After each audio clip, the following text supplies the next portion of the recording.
The ancient Euphrates River is drying up, so much so that at its current pace it will be a humanitarian crisis for those who rely on its water in Syria, Iraq, and the Middle East in general.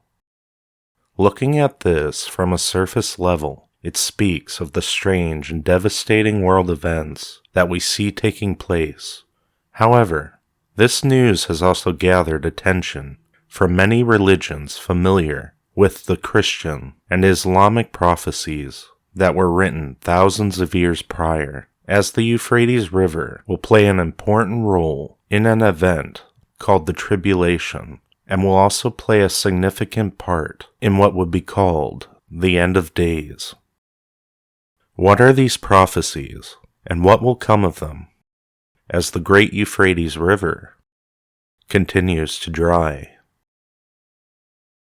Join me and welcome to Tales from the Den.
The Euphrates River, along with the Tigris, are the two greatest rivers in an area that was the cradle of ancient Mesopotamian civilization.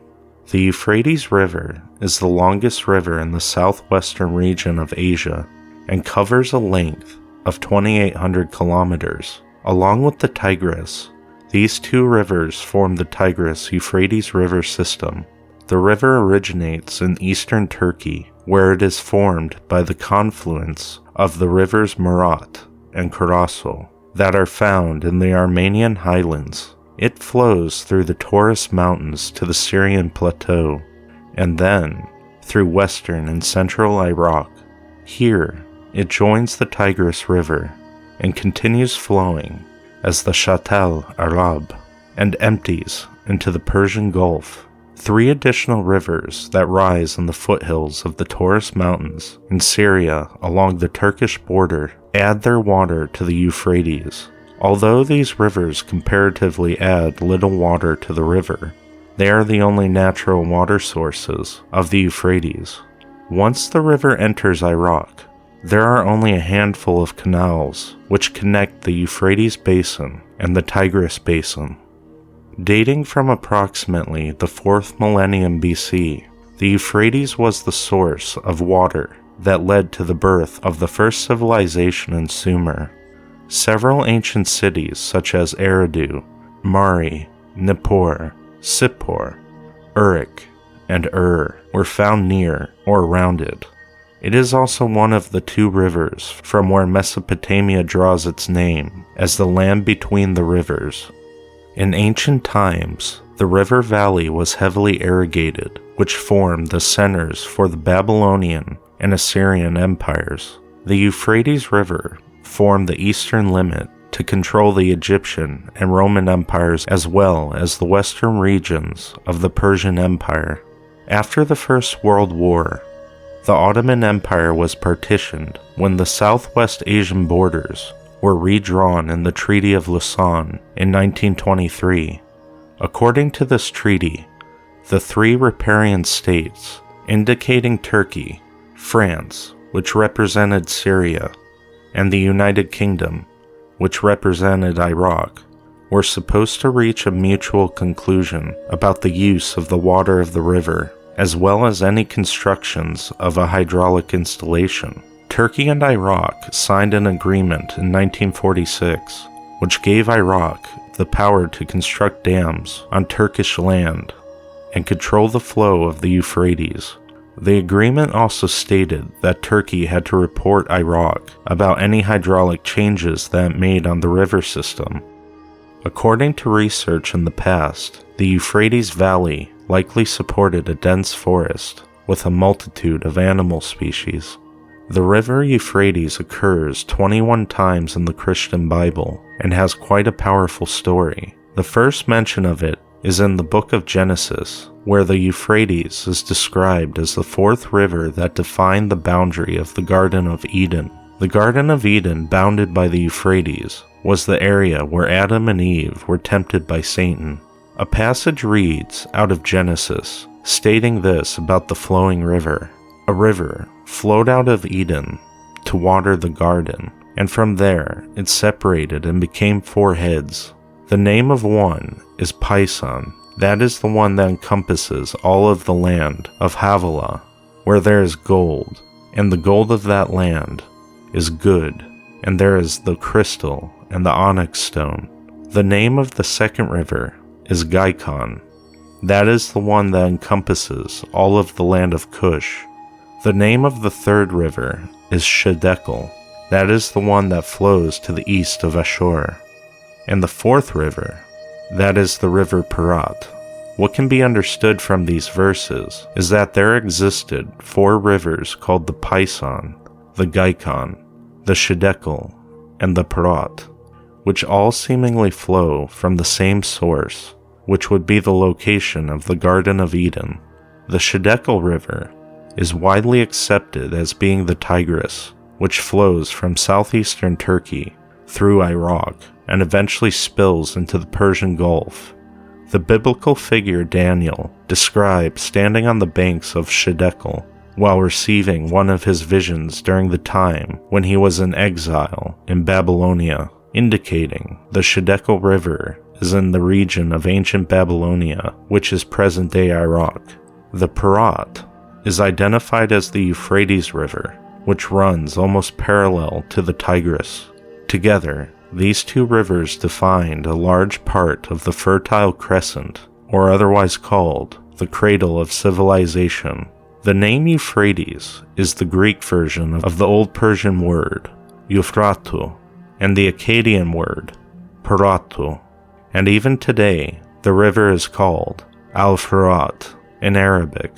The Euphrates River is later mentioned in God's promise to Abraham in the Old Testament regarding the land of Israel and is used as one of the defining borders. While these two rivers and their locations is steadily agreed upon by scholars, the identification of the other two proves more difficult and is the subject of much debate.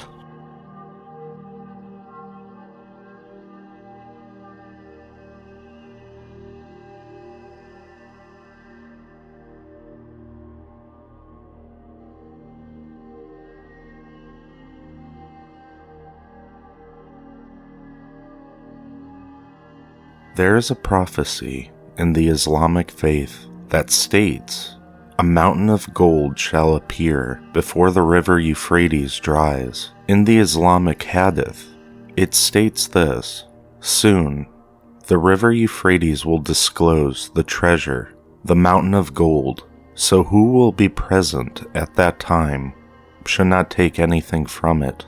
For the Prophet Muhammad said, the hour will not come to pass before the river Euphrates dries up, to unveil the mountain of gold, for which people will fight.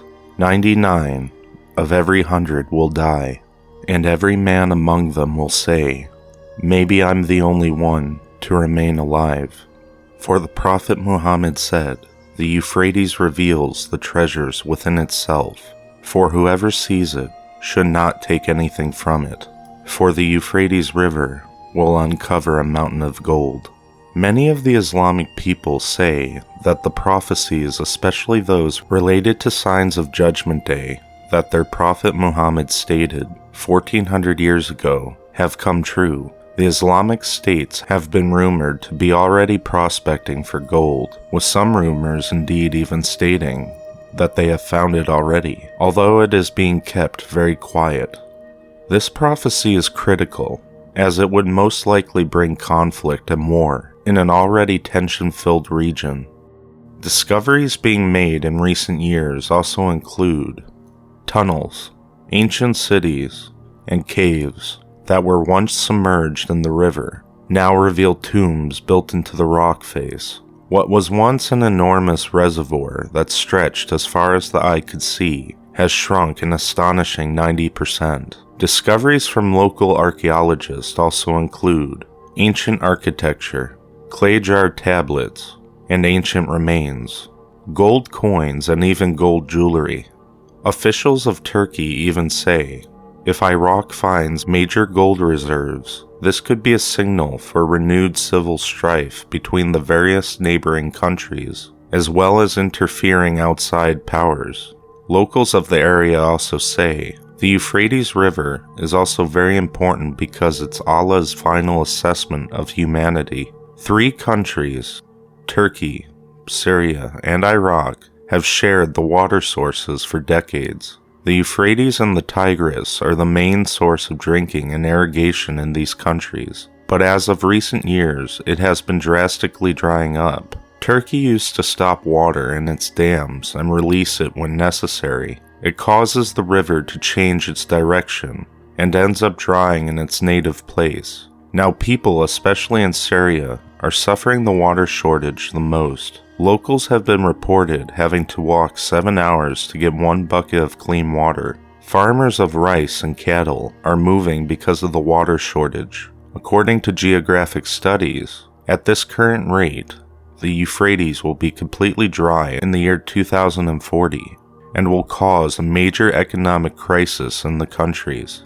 If this situation continues, locals say that is when the prediction of the prophet will come true, and a major war is waiting for humanity to destroy themselves.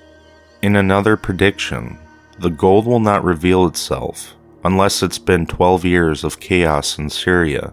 Some Islamic scholars say that the war in Syria from 2011 to present day, if the calculations are correct, the river will show gold for all the world to see in 2023, and shortly after that, a war will take place. Some say the river will show black gold, which would be an oil reserve, and it can cause a massive rift between all nations. It will cause a major war that could possibly be World War III. As per the prediction, only 1 or 2% of the population will survive. So with that being said, is it a possibility that nations will fight with each other to get the gold as well as water and oil? Whether it's gold, water, or oil, only time will tell, but until then, we must ready ourselves for upcoming dark times. It is also said in the prediction that anyone who tries to use this gold will suffer.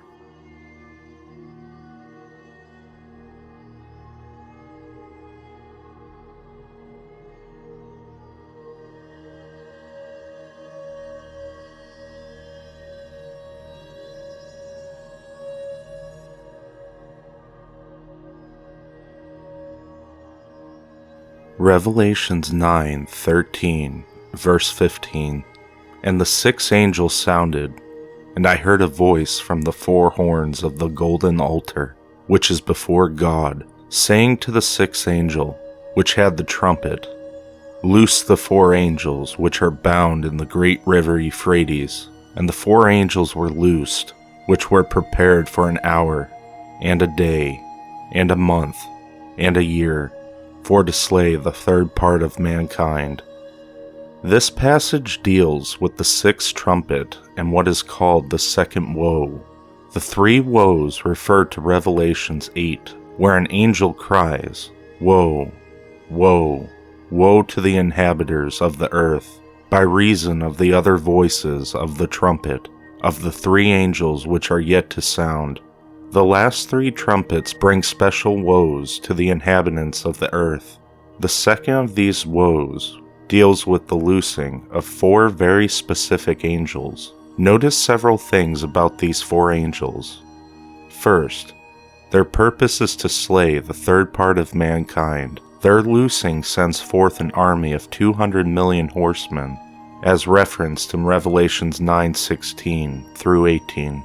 It is difficult to determine whether these horses and riders are supernatural or marvels of modern technology, but it is clear that they are deadly and that they fulfill their purpose. Second, these angels are prepared for a very special time. They are to be released at the very year, month, day, and hour for which they are prepared.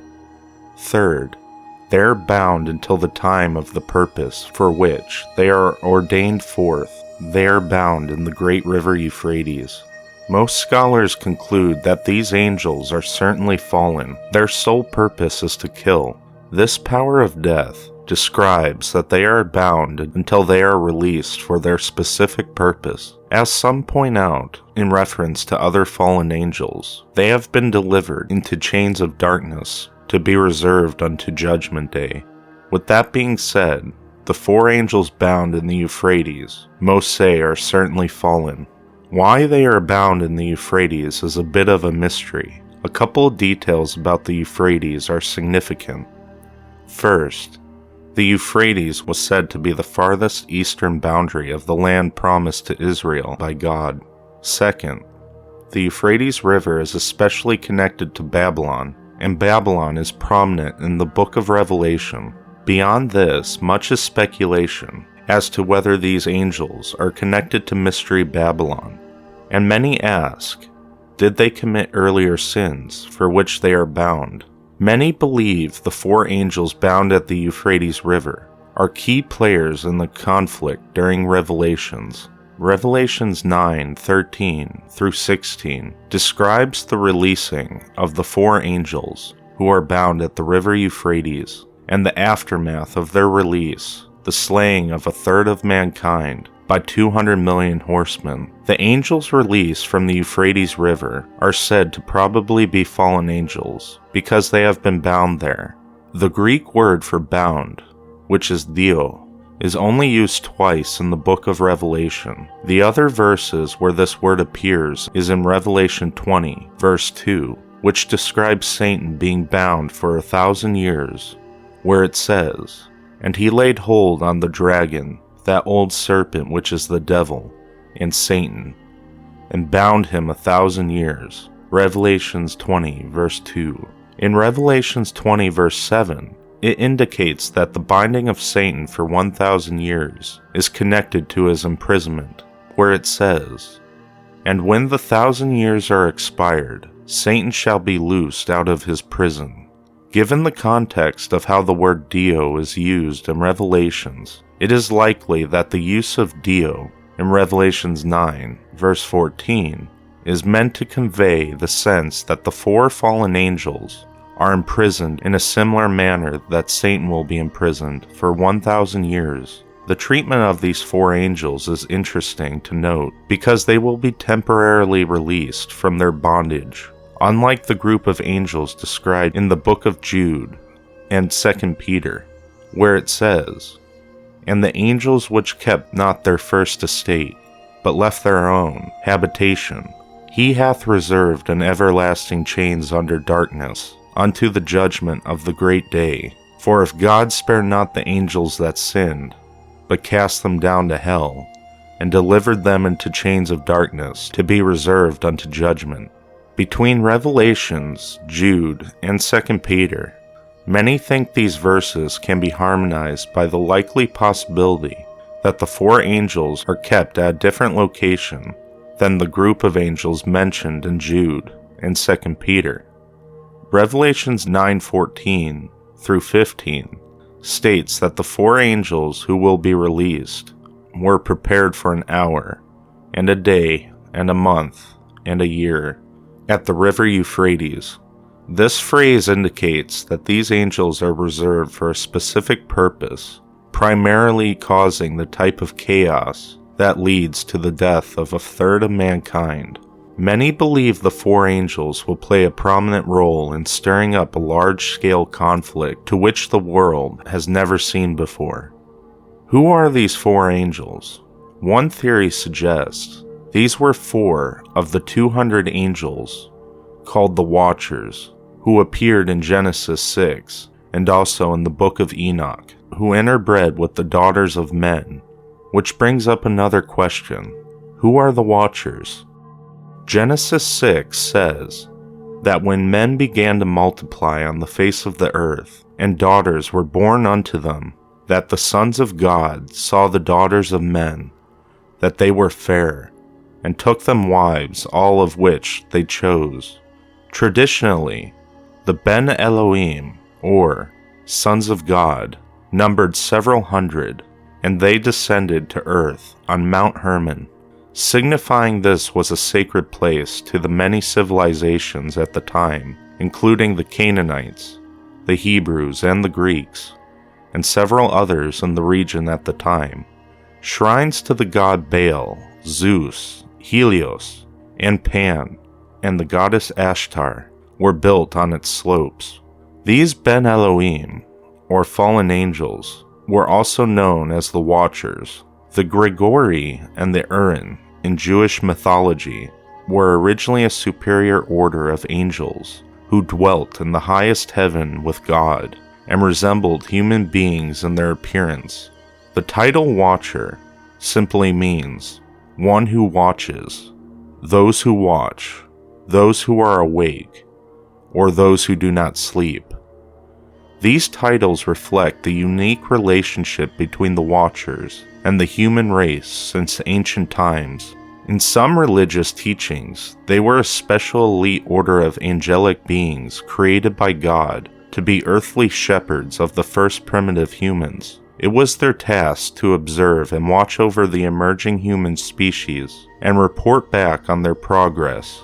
However, they were given the directive not to interfere in human progress and to simply observe. But unfortunately, they one day, for reasons unknown, decided to ignore God's command and defy his orders and become teachers to the human race, with unfortunate repercussions for both themselves and humanity as a whole. Most of the information we have about the Watchers and their activities comes from the apocryphal book of Enoch and the book of Giants found in the Dead Sea Scrolls. In the Orthodox Bible, the prophet Enoch, from the Hebrew word Hanok, or translated to the instructor, is a mysterious figure. In Genesis 4:16 through 23, he is described as a prophet and a righteous man of God in the days of Jared, where during his lifetime the Watchers descended to Mount Hermon. 200 angels descended from the heavenly realm on the summit of Mount Hermon, and they became so smitten by the beauty of human women that they interbred with them. This further induced God's wrath, and according to the Bible and the apocryphal books, the consequence of this action between the fallen ones and mortals led to the creation of half-angelic, half-human offspring, as mentioned in Genesis 6, verse 4. These hybrid children were called the Nephilim, and they were the giant race that once inhabited Earth. The fallen angels taught their wives and children a variety of new technological skills, magical knowledge, and occult wisdom. Some suggest that unnatural abilities, such as psychic abilities, telekinesis, clairvoyance, and even certain physical traits, were originally an ancient inheritance from angelic DNA and knowledge passed down to early humans. In the book of Enoch, it speaks of one of the prominent fallen angels, called Azazel. This angel taught men to forge swords and make shields and breastplates. Azazel also taught them how to forge metals and how to mine from the earth and use different ores and materials. To the women, he taught the art of making bracelets and ornaments, rings and necklaces from precious stones. He also showed them how to beautify their eyelids with kohl and the use of cosmetics to attract and seduce the opposite sex. From these practices, Enoch says there came much godlessness, and men and women committed fornication, were led astray, and became corrupt in all their ways. The fallen angels, Shemyaza, is said by Enoch to have taught humans the use of root cuttings and the magical art of enchantment. The fallen angel Amoros taught the resolving or banishing of enchantments. Baraquel taught astrology. Kokabel, the knowledge of the constellations. Shazaquel, the knowledge of the clouds in the sky, weather lore and divination. Shamziel, the signs of the sun and the solar mysteries. Sariel, the courses of the moon, the lunar cycles used in esoteric lunar mysteries. Penamiel instructed humans in the art of writing and reading forbidden knowledge. And Kasigen taught the science of herb lore and genetics. Strangely, some of the DaggersDen people claim to be the descendants of what they call the children of the jinn, which in Islamic lore are spiritual beings of living fire, the offspring of interbreeding between the jinns and mortal women. In some parts of Kurdistan, especially among the sect of Yazidis, who are a group of Kurds who worship the peacock angel called Melik, can be found tall, fair, or red-haired people with blue or green eyes. Although anthropologists believe they may be of an ancient European ancestry, the popular belief among the Kurds say that they are descendants of the children of the jinn, who in ancient times brought civilization to early humanity. In general, the ancient Middle East was known as the cradle of civilization, with the earliest city-states being founded in the Mesopotamian area, which is modern-day Iraq and Iran.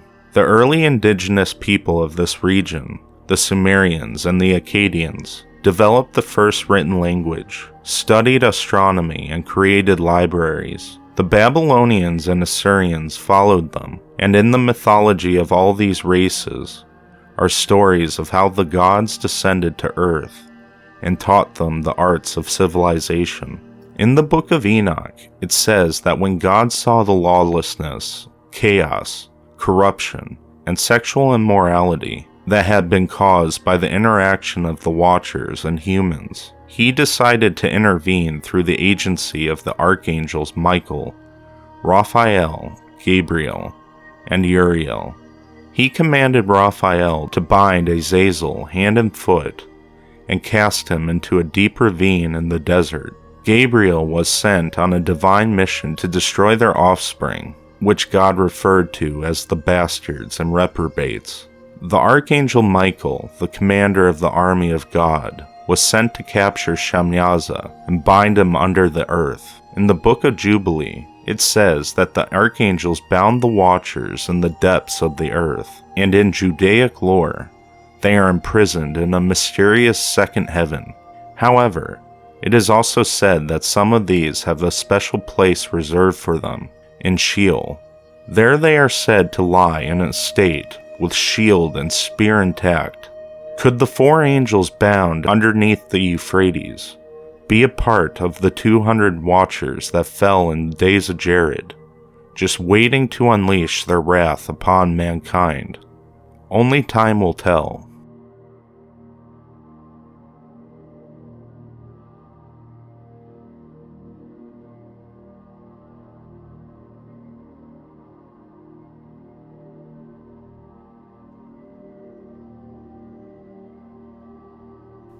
One of the most significant developments of the 21st century is the political and military awakening of the great nations of Asia, which is east of the Euphrates River, are now beginning to become a major factor in international affairs. The geographic immensity and size, and the millions of citizens in the regions make it inevitable that any future development embracing the entire world must take these countries into consideration. In our lifetime, the major nations of Asia have contested with Western civilizations. China, with its population approaching 1 billion, the country has been bold as of late, not only against the United States of America, but even against its allies in Russia, India, and even Great Britain. These countries likewise are beginning to feel its strength. Japan is experiencing a great industrial revolution where the comforts and manufacturing techniques of Western civilization are now an integral part of the Japanese life. Lesser nations are also beginning to assert themselves, hoping for a large role in world affairs. Most of this has taken place in the last 25 years, and developments continue to be rapid. The great nations of Eastern Asia, more or less, have had no important part in the history of Israel or the Middle East in general. Far removed in geography and interest, there is no record of any past war between Israel and the nations beyond the Euphrates. However, in view of modern rapid communications and transportation and an ever-growing international tension in the nuclear age, anything seems possible. Scriptures rarely go outside the confines of the Middle East and the Roman Empire. However, an exception to this is the statement found in the book of Isaiah relating to the ultimate regathering of the nation of Israel, where it states, "Behold, these shall come from far, and lo, these from the north and from the west, and these from the land of Sinim."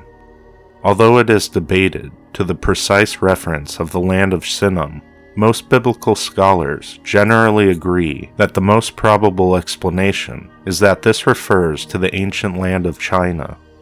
In Daniel's prophecy, which speaks of the time of the end, beginning in Daniel chapter 11, verse 35, a king is pictured in the Mediterranean area who engages in a military conflict with the king of the south, the king of the north, and a military force from the east. Although identification of this king is difficult, some scholars' explanation for this is that he is the biblical Antichrist who is to come, and the head of a revived Roman Empire who at this point has assumed the role of a world dictator. In the period just prior to the second coming of Christ, in the latter part of the Great Tribulation, major portions of the world will rebel against him. This explains the military conflict with armies pushing against him from the south, the north, and from the east, with some referring to the event of Gog and Magog, with speculation of the northern armies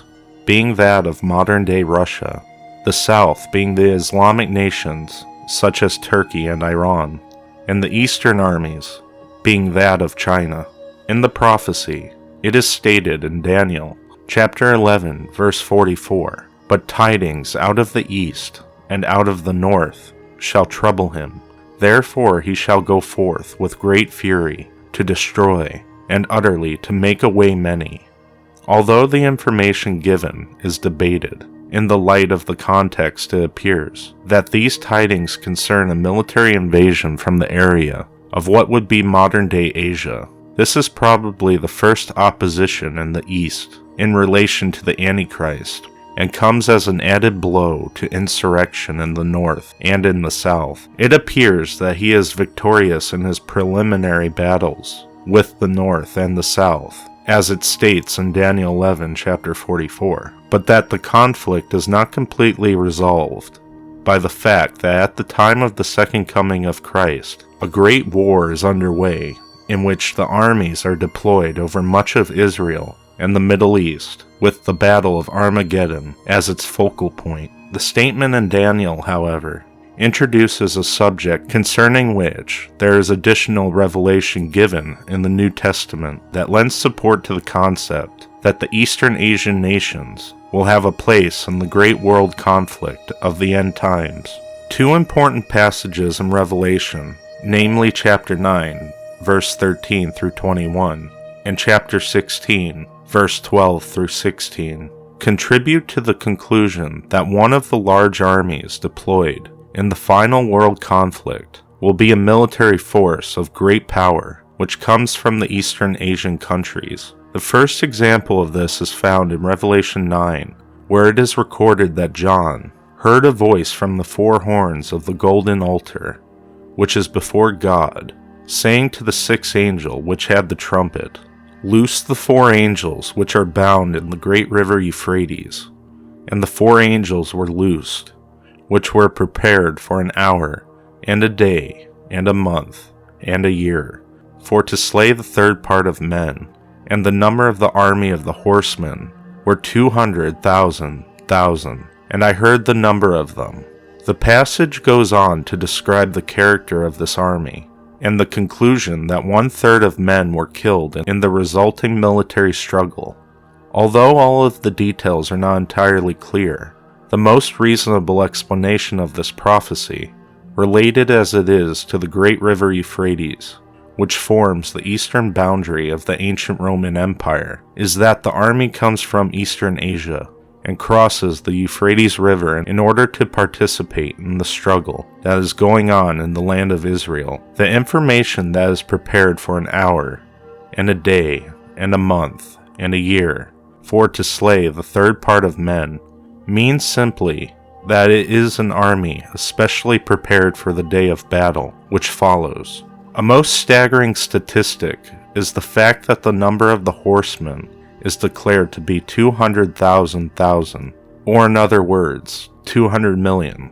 Never in the history of the human race until now has there been an army of this size. The total number of men under arms in World War II on both sides of the conflict together was never more than 50 million. Accordingly, it has been the custom for some to spiritualize the number, or to regard the army as demonic rather than human. The statistics of 200 million horsemen must have been especially astounding to the Apostle John, for at that time the total world population did not exceed this number. With the 21st century and its population vastly surpassing that of the time, the number of an army of 200 million men becomes increasingly a possibility, and with modern transportation and means of supply, for the first time in history, such an army becomes plausible. It is at least of more than passing interest that China alone claims to have a man and woman militia engaging in military training, numbering 200 million, precisely the figure mentioned in Revelations. Although their militia includes the Home Guard, which under present circumstances would not be thrown into battle such as the one described in Revelations, it at least introduces the possibility that the number should be taken literally. If so, this is an imposing statistic of the power and influence of the Asian forces in the final World War. The deadly character of the army is revealed in their slaughter of 1/3, a figure mentioned in Revelations 9 verse 15, and again in Revelations 9:18. Although it may not be intended to consider this as 1/3 of the entire world's population, the implication is that millions of people are involved. A later development in prophetic fulfillment is portrayed in the 6th vial described in Revelation 16, verse 12, where it states, "And the 6th angel poured out his vial upon the great river Euphrates, and the water thereof was dried up, that the way of the kings of the east might be prepared." Revelation 16 verse 14 reveals that this movement is part of a worldwide gathering of the kings of the earth, in order that they may participate in the battle of that great day of God Almighty. The focal point of the gathering is mentioned as Armageddon in Revelation 16 verse 16. Many interpretations have arisen concerning the meaning of the phrase, "the kings of the east." These interpretations may be divided into 2 classes: those that take this phrase literally, and those who take it as a non-literal meaning. If the non-literal interpretation be followed, there is no end to the possible interpretations. The kings of the east have been connected with almost every important set of characters in the world. If taken the passage literally, the Euphrates River then becomes the geographic boundary of the ancient Roman Empire. The kings of the east are kings from the east, or of the rising sun. The battle which ensues is therefore a genuine military conflict. The interpretation of this difficult passage, if taken literally, provides an important segment of information concerning the final world conflict. The prophecy begins with a reference to the Euphrates River and the declaration that the water therefore was dried up. So what does this mean exactly? From the standpoint of Scripture, the Euphrates River is one of the most important rivers of the world. The first references is found in the book of Genesis, where it is included as one of the 4 rivers, having its source in the Garden of Eden. The Euphrates River is mentioned a total of 19 times in the Old Testament and twice in the New Testament. In the book of Genesis, verse 15 through 18, it is cited as the eastern boundary of the land promised to Israel. An army, therefore, which crosses the Euphrates River from the east to the west. The Euphrates River is important in some of the major events in the Bible.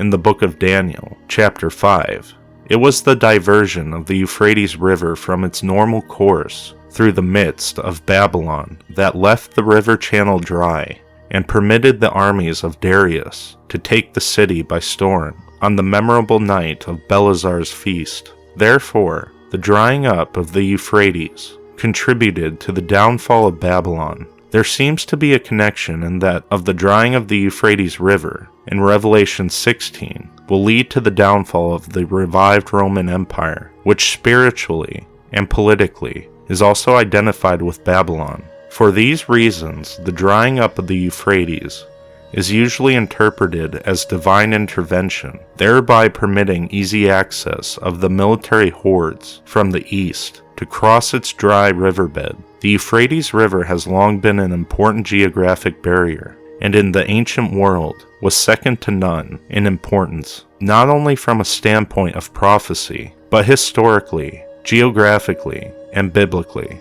The Euphrates River is the most important in the ancient world. The drying up of the Euphrates is pictured as an act of God.